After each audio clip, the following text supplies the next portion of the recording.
Something big is brewing behind the scenes. It's not just tariffs, it's not just diplomacy, this is economic warfare, and it's entering a dangerous new phase. The US isn't just trying to win a trade war with China anymore, it's preparing to torch the entire global supply chain to get there.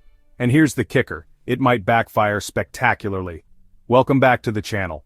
Today we're diving into the quiet chaos behind the headlines, why the U.S. China trade war is entering its final and most destructive chapter, how Trump and his allies plan to force China into economic isolation, and why this time, China might emerge more powerful than ever. So strap in, because what you're about to hear will change the way you see the future of global power.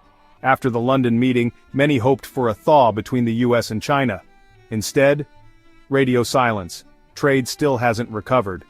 And now, in August, all signs point to another breakdown, possibly the final one. Right now, China is facing a brutal 30% tariff just to sell goods into American markets. Meanwhile, US exporters pay a 10% import tax to reach Chinese consumers. On the surface, it looks like a Trump victory. China gets triple the punishment. Chinese exports to the US are indeed down, but let's not kid ourselves. American consumers are footing the bill. Every tariff dollar paid is in reality a hidden tax on the US private sector. And where does that money go? Straight into the hands of the US Treasury. It's a shadow bailout, one that props up massive tax cuts while shifting the pain to working Americans. That's the dirty secret of the winning trade war. It's profitable, just not for the people. And perhaps that's why Elon Musk is furious, because in the background US exports to China are collapsing, from $11 billion in May 2024, down to just $6.5 billion this May, a staggering 41% drop. China, quite simply, isn't buying American anymore. And it's not just about soybeans or iPhones. China has learned something the US didn't want them to. There is almost nothing essential they can't make themselves. Even AI chips, the last supposed choke point, are on borrowed time. But if you think this ends with tariffs, think again. Enter Scott Bessent, Trump's economic enforcer. This man isn't just playing hardball with China, he wants to starve their economy. How? By going after their oil. Bessent wants to stop China from buying crude from Russia and Iran, America's geopolitical enemies. His plan? Hit any country that buys Russian oil with 100% secondary tariffs. And yes, that includes China. But here's the twist. It doesn't stop there. If China refuses to comply, and it will, Bessent wants the entire G7 to shut the door on Chinese trade. Not just the US, Europe too. Sound extreme? It is. But the leverage is real. Europe sends over $130 billion worth of pharma, metals, and cars to the US annually. The US, in contrast, sends just $70 billion back. In short, Europe has more to lose. Trump knows it, Bessent knows it. And now Brussels is being told, either you help us squeeze China, or face the wrath of US tariffs yourselves. This isn't diplomacy, this is blackmail. But the most dangerous move is what comes next. Trump wants to target transshipment. What does that mean? It means punishing third countries, like Vietnam, Mexico, and Canada, for re-exporting Chinese goods to the US, even components, even semi-finished parts. If it smells like China, it gets taxed. This alone would put 70% of Chinese exports to America at risk. It's a bombshell, and if this goes through, we're not just talking about a China-US showdown anymore, we're talking about a global economic implosion. Because this move would hit everyone. Japan, Korea, the EU, Latin America, Canada. Entire industries would be thrown into chaos. And how will the US enforce it? One option, blanket tariffs on countries that deal with China. The result? Prices skyrocket. Supply chains fracture.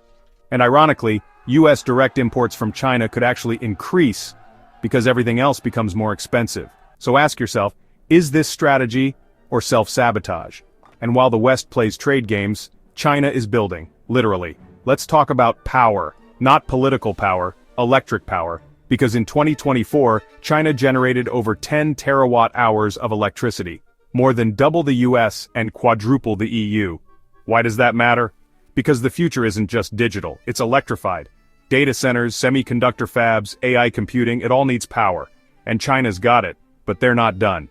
Enter China's $167 billion megadam project in Tibet, 3 times the size of the Three Gorges Dam. A chain of 5 hydropower stations that will produce over 300 million megawatt-hours of energy. That's more than the entire power grid of Poland. Let that sink in. And here's where it gets geopolitical. The dam sits upstream from India. And the West is terrified, not of a flood, but of China's ability to outproduce, outscale, and outspend everyone. With unlimited clean power and cheap labor, China could dominate the next industrial revolution, from AI to green energy. This is how China plays the long game. While Washington debates tariffs, Beijing builds the future. So what's really working? Let's look at the scoreboard. U.S. GDP in Q1, down 0.5%. Contracting. China's GDP, up 5.4%. That's not a small edge, that's a blowout.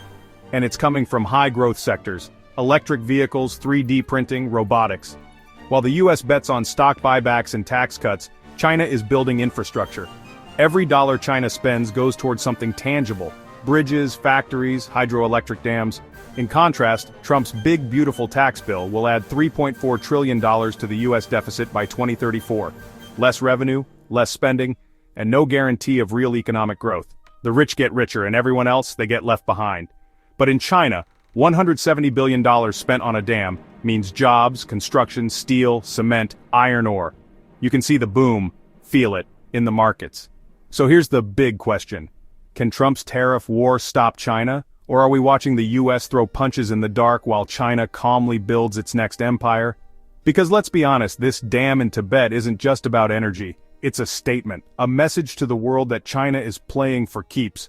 And if the U.S. starts hammering its allies with tariffs to hurt China, it might lose more friends than enemies. Yes, China is vulnerable.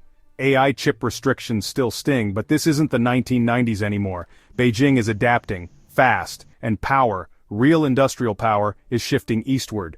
The U.S. trade war with China is no longer about tariffs. It's a full-scale containment strategy, one that might bring the entire global economy to its knees. But while Washington wages economic war, China is building dams, powering factories, and preparing for the long game. So ask yourself this: who's really winning? Let me know in the comments. Is Trump's plan genius or madness? Can China be stopped, or is the West too late? Drop your thoughts below. Hit that like button if you made it this far, and don't forget to subscribe for more in-depth breakdowns of the battles shaping our future. We'll see you in the next one. Stay sharp, stay informed.